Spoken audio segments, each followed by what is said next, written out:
我一直认为我的婆婆是个十足的恶婆婆，因为结婚之前，季安这样告诉我：我妈比较疯，你以后尽量避开她，不用理她。起初我也是这样认为的，后来我发现婆婆好像和想象中不太一样。大家好，开始今天的分享之前，希望你能给人间烟火点个订阅，我将会分享更多优质的内容。婆婆住在我们的小家，家里没有我们私密的空间，说话都能被听到。虽然婆婆装作听不见，但还是很尴尬。老公工作很忙，但是我们的生活依旧很甜蜜。婚后不久，我怀孕了，因为体质不好，不得不在家养胎。某天老公回家的时候，我突然看到他衬衣领子上的口红，鲜艳的正红色。我很少用，他的脸颊边缘淡淡红色，是被抹去的口红印的痕迹。我们大吵了一架，我质问他为什么领子上会有口红印，他说是女同事不小心蹭上的。可笑，谁家正常女同事会往人家领口蹭口红？我歇斯底里地撕着她的头发，不管隔壁的婆婆是否会听见。季安，你还是不是个人？我在家怀孕辞职，你在外面给我招猫逗狗。季安似乎忍了很久一样，嗖的一声站起身来，看着我的眼睛。简白，你以为你是个什么东西？你肚子里怀了我的种，那是你的福气。我一时被惊得愣了神，万万没想到结婚不到半年，他对我的态度就来了一个大跳水。咔嗒一声门响，我从怔愣中惊醒，是婆婆回来了。季安还在怒气冲冲地看着我，看什么看？狗男人，老娘把你眼珠子挖下来！但我张了张口，没说话，沉默地开门走了出去。我需要安静一下。半年前，我终于逃离了原来独自一人的生活，天真的以为从此我也是一个有家的人了。原来并没有什么差别，甚至更糟糕了。今天晚上的星星很亮，但是我好像突然不知道怎么办了。肚子里的孩子还不大，这时候去打掉离婚还有可能吗？正思索着，身上被披了一件外套，外面冷，你冻坏了不要紧，别冻坏了孩子。是我那恶婆婆。我扭过身子，不愿说话。自从我怀孕之后，一直是这样的，说什么都是孩子，孩子。那我呢？我算什么？婆婆见我不说话，慢慢走到我面前，阴沉着脸：你真傻，季安出轨了，你折磨你自己做什么？你去罚他，去打他，去骂他。我微微一愣，婆婆她不是应该骂我不懂事吗？婆婆见我不说话，伸出手拢一拢我身上的外套。你是没长嘴还是没长手？你自己打不过他，不是还有他老娘我吗？你当老娘是吃干饭的？东北倒春寒这么冷，你冻死了给谁看？当晚回去，婆婆让季安在阳台里跪了3个小时。我怀孕睡眠前，半夜起夜的时候，她还在阳台里。我给她打开门，她很快向我道了歉。我点头哼哈答应。狗男人，最好别让我抓到你。但是婆婆好像和想象中不太一样。从吵架事件之后，我觉得婆婆越来越像一个好婆婆。季安也没有再惹事。生了宝宝之后，我在家休养，婆婆煮饭照顾我。我有时候会觉得这样好像也不错。简白，你个小兔崽子，你给我过来。房间不大，婆婆在厨房喊我，很大声，可能邻居们都能听见。我皱了皱眉，好丢人。我抱着刚洗好的衣服过去，婆婆正在厨房和人发消息。见我过来，怒气冲冲地看着手机。我心下一慌，我最近做错什么事了吗？婆婆指着手机上的聊天给我看，是和老公姑姑的聊天。桂芳啊，你家那个媳妇是怎么回事啊？不是说她是个大学生吗？我让她帮月月写一下毕业论文，她还推3阻4的。语音播放，正是昨天找我写论文，被我拒绝的姑姑。婆婆抱着手臂看着我，眼中都是怒气。是了，他们高贵的季家人请我办事，我怎么能拒绝呢？我抱着衣服默默转头离开，却被婆婆一把拉住手臂。你不说点什么吗？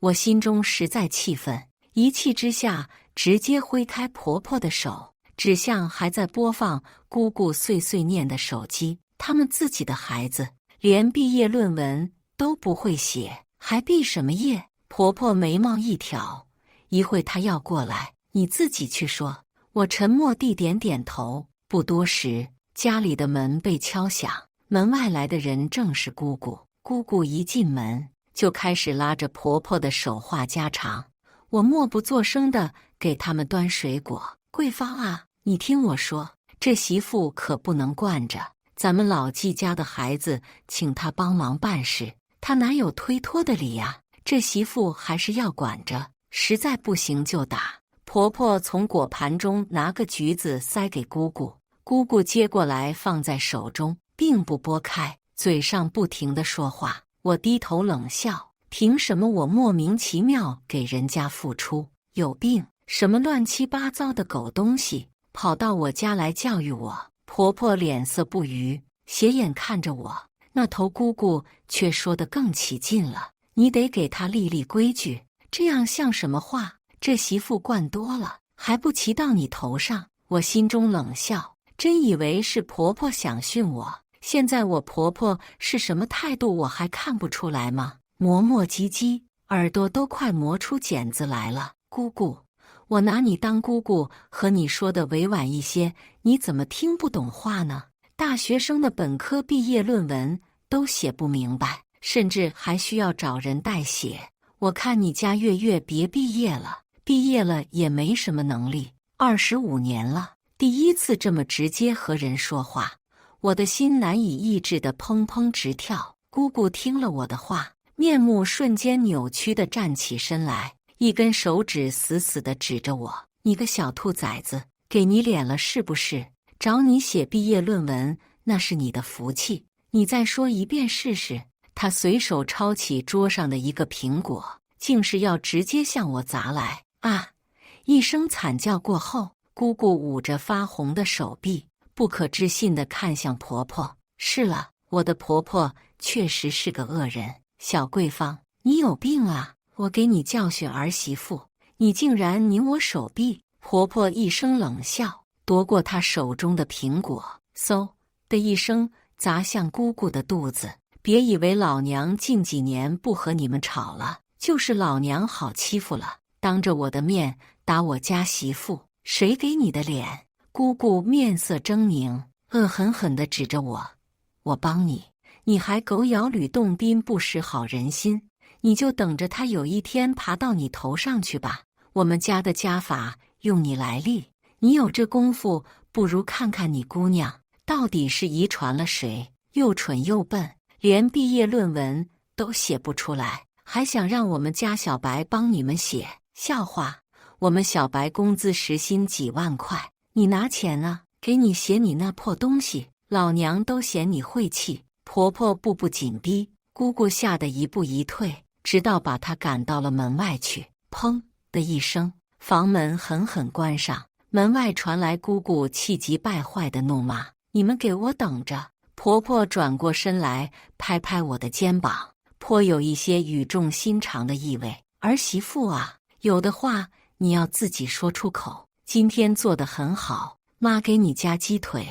我轻轻推开婴儿房的房门，外面很吵，但女儿睡得香甜。宝贝，你有个不错的奶奶。第二天大清早，季安出差还没回来，我和婆婆正在给女儿拍嗝，房门突然咚咚咚地响起来。我和婆婆对视一眼，婆婆拿起手边准备包饺子的擀面杖，朝门口走去。大门打开，正是姑姑带着4、5个老太太。小桂芳，今天我把你的姑婆都请过来了，就让他们来看看，我到底能不替你管管这不孝媳妇。姑姑看一眼婆婆，目光瞬间离开，直接向我走来。几个老太太面露凶相，琪琪向我看来，简白，我就问你，你能不能给月月写毕业论文？你要是能，今天姑姑就当没发生。我不愿看向他们丑恶的嘴脸。呸！自己不行，求人也没个态度，狂什么呢？什么玩意儿？我低头轻拍刚刚打完嗝的女儿，女儿还什么都不懂，一双眼睛亮晶晶地看着我，跟你说话呢，你听不见啊？姑姑见我不回话，直接一只手伸过来，重重地推向我。我抱着女儿，双手紧紧护着女儿，不要摔倒。踉踉跄跄的几秒，像是几个世纪。性子软不代表好欺负。站稳后，我把女儿放在沙发上，抓起旁边的凳子，直接向姑姑扔去，吓得她带着众人快速后退好几步。不要脸的东西，就你还敢打我？你等纪安回来，我非要让他和你离婚，生不出儿子的孬货！呸！姑姑面色铁青，指着我破口大骂，却不敢进我身前一步。呵，就你要是真能让纪安和我离婚，我感谢你8辈祖宗！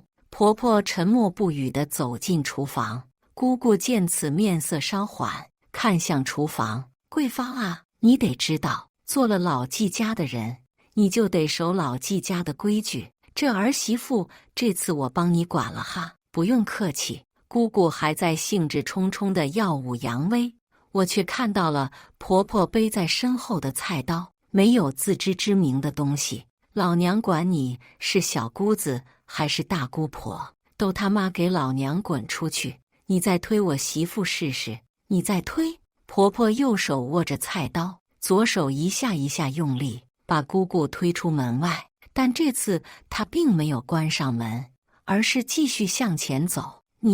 你是不是又犯疯病了？你不敢砍我，你砍我可是犯法的。姑姑面色清白，哆哆嗦嗦的嘴硬道。我抱起满眼好奇的女儿，轻轻遮住这丑恶的一幕。咔一声响，菜刀剁在了门框上。婆婆手腕稍稍用力，菜刀从门框上拔出，再次指向嘴硬的众人。我敢不敢？你们可以试试。老婆子老命一条，这么多年就没怕过谁。你们别跑啊，来让我看看，谁还敢动我儿媳妇一根头发？婆婆的嗓门很大，吓得那些鼠辈抱头四窜。婆婆冷笑着关上门，把菜刀放在了鞋柜上。小孙女吓坏了吧？一会奶奶把门换一下，门框都露出木纹了。老太太刚刚还威风凛凛，看向小孙女的瞬间，陡然慈眉善目了些。我抱着女儿轻轻笑起来，门框没事，只是掉了层皮，不用换。婆婆看着我，目光愣怔了良久，并不细腻的手掌拍拍我的头，像我没感受过的妈妈。你个小兔崽子！女儿莫名笑起来，室内的气氛也陡然欢快。小白，你知道他们为什么叫我小桂芳吗？婆婆接过女儿，轻轻摇着，语气温和地对我说。我摇摇头，我只知道纪安说婆婆一直很疯，家里没人敢惹，我可不敢问这种事。婆婆见我不答话，并不细腻却风韵犹存的脸庞微动，轻轻笑起来。因为我没有名字，也没有姓。婆婆的手轻轻拍着女儿熟睡的身子，语气是从来没有过的温柔，还有一丝怀念和决绝。我来到纪家的时候，纪家还是在村子里养牛的农户。那时候我正在读书，还没毕业呢。出门和朋友去看电影，太困了就睡着了，醒来就是在纪安他爸的房子里。我的手死死地捏紧衣角，不敢发出声音，内心却在呐喊：这是拐卖。婆婆温和的声音还在继续。我刚过来的时候，想过各种办法离开，无疑不被抓回去暴打一顿。我也在无奈之下有了纪安。他们说我有了孩子之后就不敢跑了，他们想错了，我还是走了。婆婆看着眉目含笑的女儿，轻笑了一声。我怀着纪安的时候离开了，终于找到了我的家，但是我的家已经不见了，我的父母在我走之后魂不守舍，死在了去找我的路上。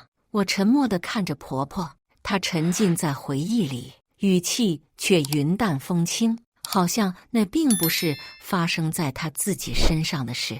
我浑浑噩噩地在街上游荡，遇见了去追我的纪安他爸，说是后悔了，从此不再打我，求我回去吃。还不是因为后来他们买不到其他女人了，不得不把我求回去。毕竟我当时肚子里可是他们季家的香火。婆婆讲述着她的过往，嘴角露出一道冷笑。我当时无处可去，他们也确实表现得诚恳。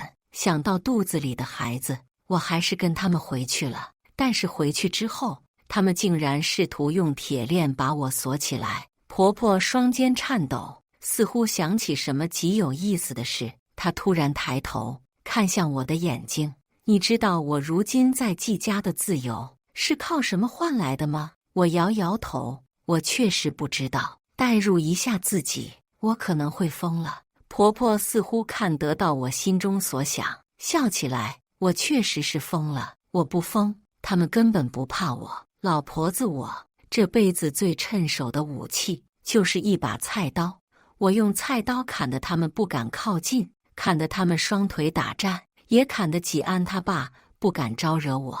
他们都以为我不敢砍，但是我不要命，他们却又谁都不敢试上一试。婆婆哈哈大笑起来，拍拍我的手，意味深长地看着我。从那之后，人人都知道季家有个疯女人，直到上面开始严打，村子里才渐渐没了这种事。我不知道怎样回应她。这是年过半百的老者以释然的心态去讲述痛苦，是含着糖丸去吞咽最苦的黄连，是一个人毕生不敢触碰的无法愈合的伤疤。所以他为什么要说给我听呢？我和他爸没有结婚证，我在他们口中是个疯子，连姓都没有，不配进他家户口本。婆婆无厘头地说了一句，抬腿离开了。我看着女儿又睡下的小脸，陷入沉默。纪安像谁呢？没过几天，纪安在家的时候，姑姑又来了，这次带着她女儿月月和一大堆礼品。之前不好好说话，挨打了过来赔礼道歉，贱皮子呢，不打不行怎么着？小安啊，姑姑这次来是来给你妈和小白赔礼道歉的。你看这，她局促地站在地中间，婆婆在晾衣服，并不理她。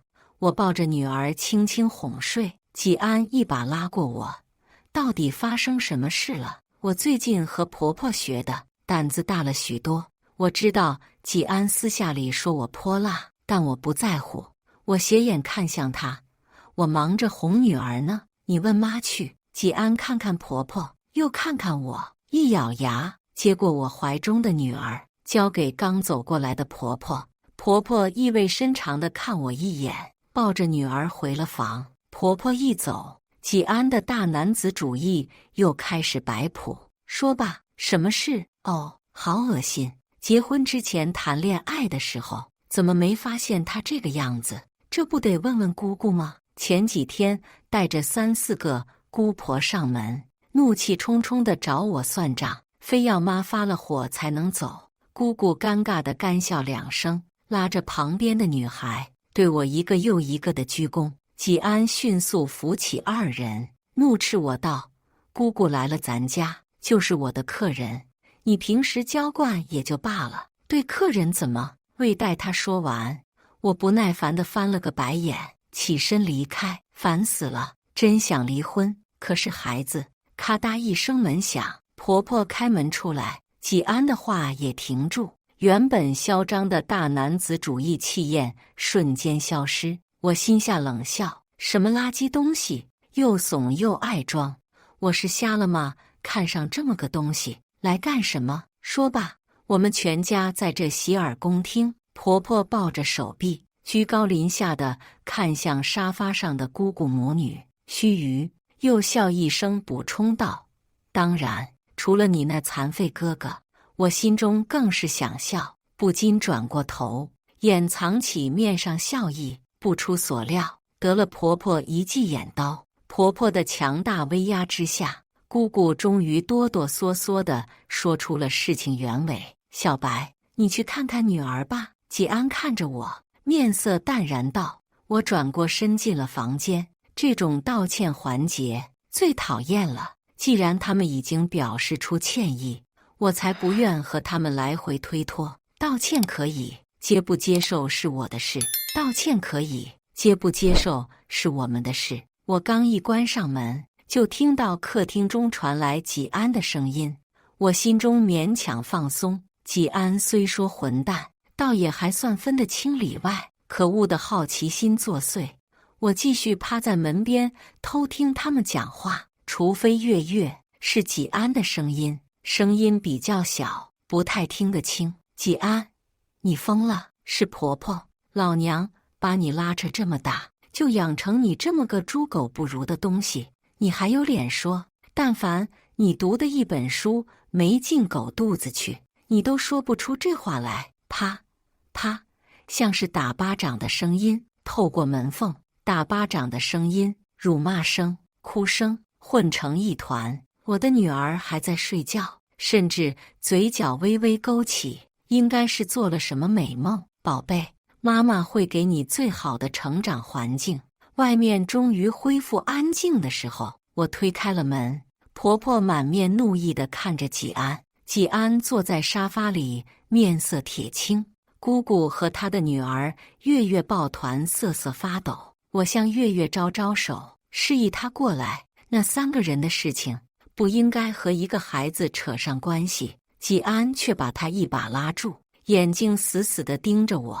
我对这个狗男人日益厌烦，根本不想理他，伸手把月月拉到我身后，看向怒气冲冲的婆婆。季安，你如果也像你那死爹那个样子，你就给我滚出这个家。老娘没生过你这个儿子，我滚出去，你让我滚出去。你看看户口本上哪里有你的名字？简白是我媳妇，那是我亲姑姑，只有你，你是个没有身份的疯女人。季安目眦尽裂地盯着婆婆，嘴上终于还是说出了最狠的话。婆婆抿唇沉默，我似乎在婆婆微垂的眼睛里看到一丝失落。是了，应该失落的，生了个这样的儿子。季安终于得胜，面上浮现出洋洋得意的神情，用下巴指向月月，又看向姑姑。姑姑，你如果同意让月月在我家住上几夜，之前的事就当翻了篇；若是不行，那也别怪侄子没办法了。入室抢劫这种罪，应该是要进局子的吧？说罢，将一个橘子扔进姑姑怀里，翘着腿等着姑姑答复。季安，你是不是忘了我还在这呢？我冷笑一声，手指敲击茶几，饶有兴味地看着现在耀武扬威的季安。这个男人越来越飘了。自从我生了女儿之后，回家的次数越来越少。不过我也不计较，这样没有男人的生活也不错。但是还没轮到这种狗男人当着我的面说这种话吧。季安蛮不在意地看我一眼，你算个什么？生孩子都生不出来男孩，看不下去就离婚吧。太好了，我终于可以和他离婚了。我面上不显，依然沉静地看着季安。想必谈恋爱的时候，他真的变了好多，不再温柔体贴，变得暴躁，拈花惹草，甚至有时候像为驯化的野兽。比如现在，他就在盯着月月，姑姑在旁边一言不发，直到季安得寸进尺，甚至上手欲摸上月月的手臂。季安，你真是和你爹一个样，你是个什么东西？我家月月虽然学习差点，但是也是个清清白白的好姑娘。你那登徒子一样的眼珠子盯着谁看呢？再盯着月月，老娘把你眼珠子给你扣下来！如同连珠炮般的辱骂声从姑姑口中传来。月月似乎更紧张了，死死拽着我的衣角不放手。季安力气大，又对月月见色起意，被姑姑一激，一股火直接冲上头顶，上手和姑姑打了起来。婆婆漠然地打了110，把月月拉进了屋。警察来的时候，纪安和姑姑打得2个人都瘫在地上。做完笔录的时候已经是深夜，纪安没有回家。我翻出了抽屉里的结婚证，明天就去办离婚。第2天没离成，因为联系不到纪安，倒是去民政局和公安局给婆婆办了新的户口。婆婆从前的父母曾经给她留下一些遗产，婆婆一直藏起来，不曾用过。本想最后留给纪安，但或许是痛苦的记忆，或许是狠毒的话语。总之，最后婆婆放弃了这个想法，她独自住进了她从前的家里，以户主的身份。我看着她的户口簿，心中羡慕，真好啊！未来有一天，我的名字也会离开纪家的户口簿的。当天晚上，纪安回家的时候，身上带着浓烈的女士香水味。我不在意地拿出手里的离婚协议书，扔给他：“离婚吧，纪安，你去找的女人，我带着我女儿离开。”纪安脱下外套，并不看向桌上的离婚协议，而死死地盯着我：“简白，你想离婚？你是不是外面有男人了？我还没提离婚，你有什么资格和我提离婚？”我的肩膀被纪安捏得生疼，狠狠用力挣脱开他后，我冷笑地看着他：“我没有男人，但是你有女人了，不是吗？”纪安眼神一瞟，一屁股窝在沙发里，大言不惭地说道：“我可以找女人，但是你不能找男人，懂？”我瞥他一个白眼：“莫名其妙的狗男人。”我说：“我要离婚。”“不可能，想都不要想。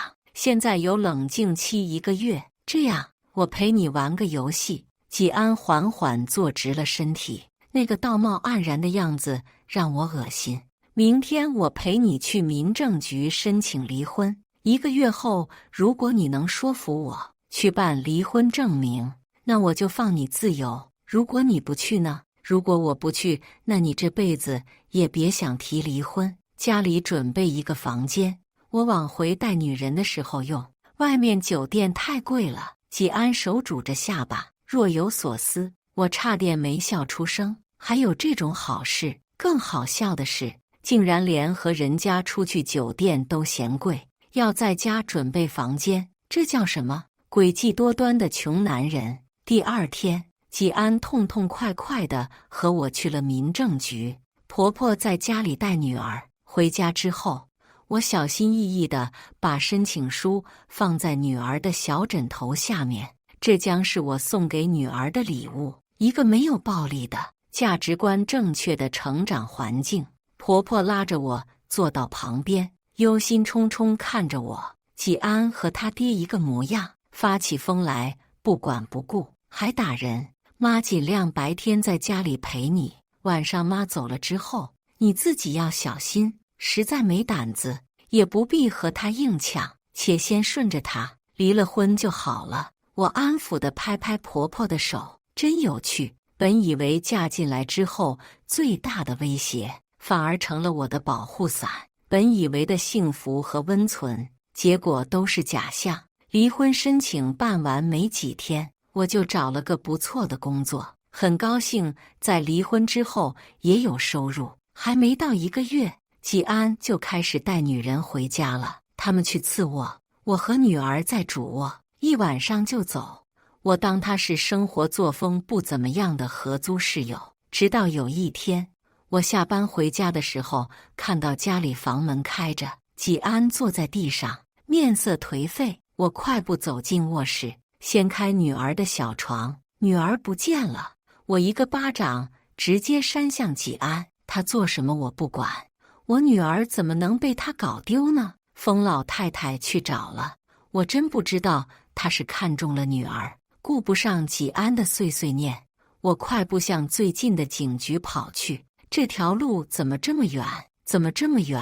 我跑得太慢了，快一点，再快一点，再快一点。以往走起来并不遥远的路，此时在我眼中似乎相隔千里。好像慢1分钟都会有糟糕的事情发生。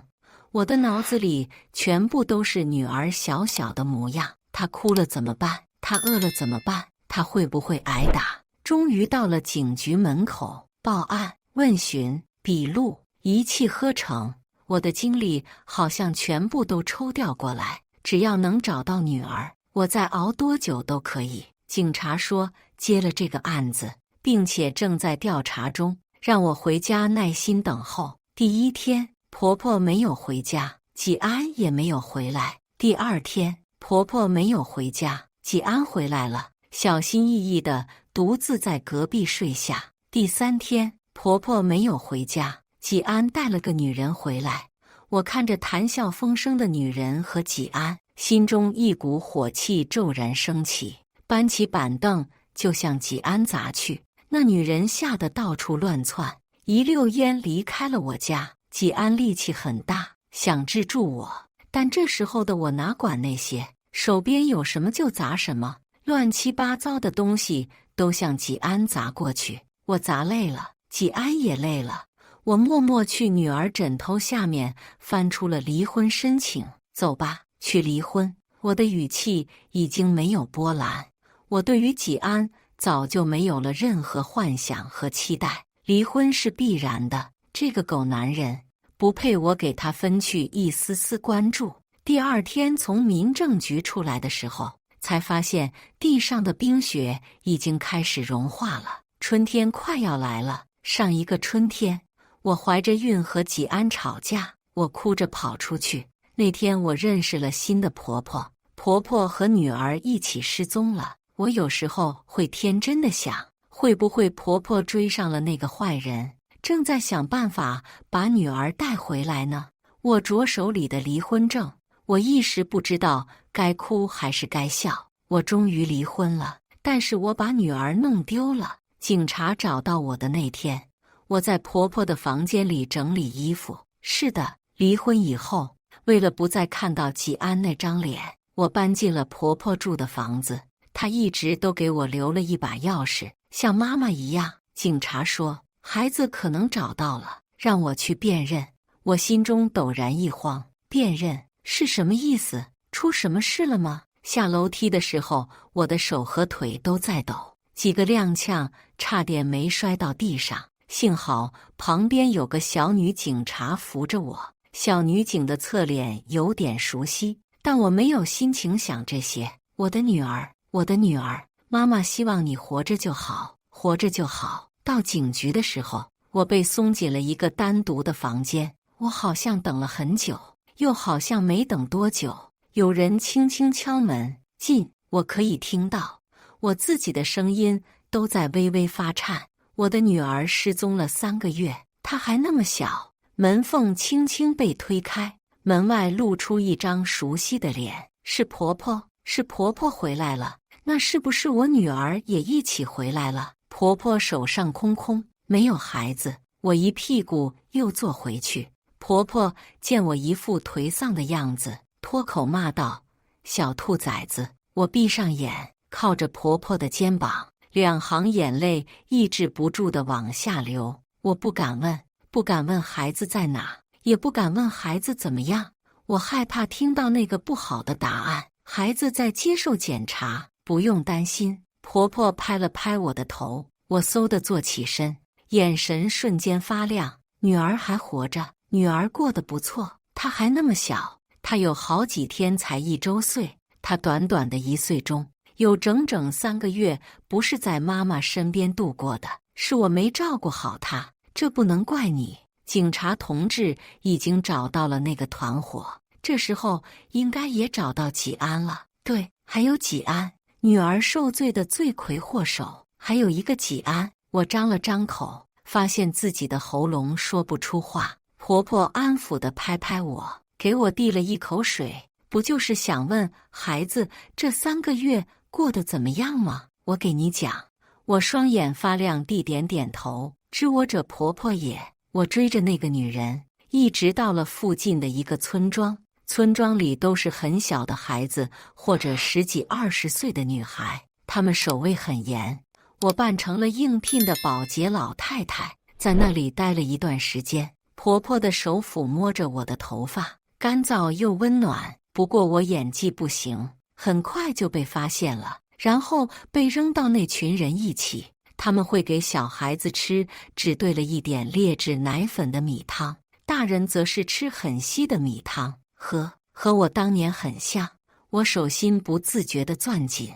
你闺女是个好命的，轮到她吃饭的时候，负责打饭的姑娘总会多给一些，说是看她长得可爱。我心中酸涩，女儿一半像我，另一半与其说像她爸，不如说像她奶奶。眼睛大，嘴巴小，谁见了都说以后肯定是美人。后来我见了面才知道，那个打饭的姑娘竟然是警察，而且你也认识。我正要疑惑，有人推门而入。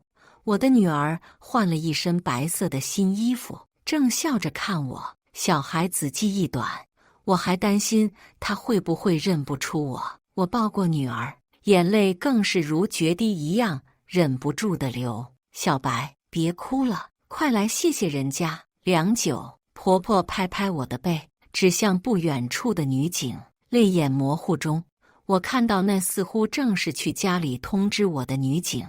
我手忙脚乱地擦擦眼泪，正待向她鞠躬致谢，却被她一手拦住。嫂子，或许不应该叫嫂子，简白姐。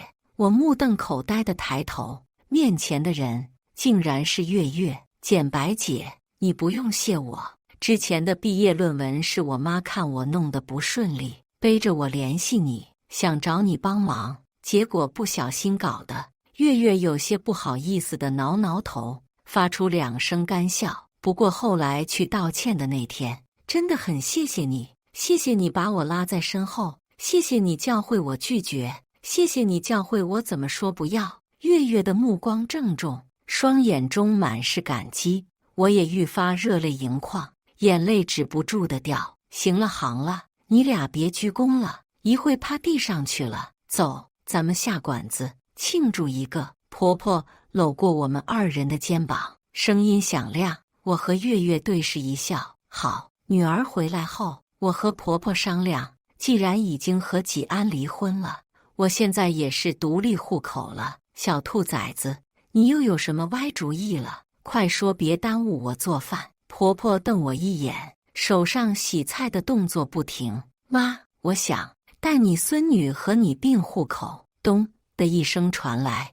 婆婆手里的白萝卜掉在地上。看着总是雷厉风行的婆婆也露出怔愣模样，我也忍不住嘴角勾起。好好好，现在就去，现在就去。又是一个春天，我和曾经的婆婆成了真正的一家人。以上就是今天分享的故事，大家有什么想说的、想吐槽的，欢迎在下方评论交流，也更希望能给人间烟火点个订阅，我将会分享更多优质的故事内容。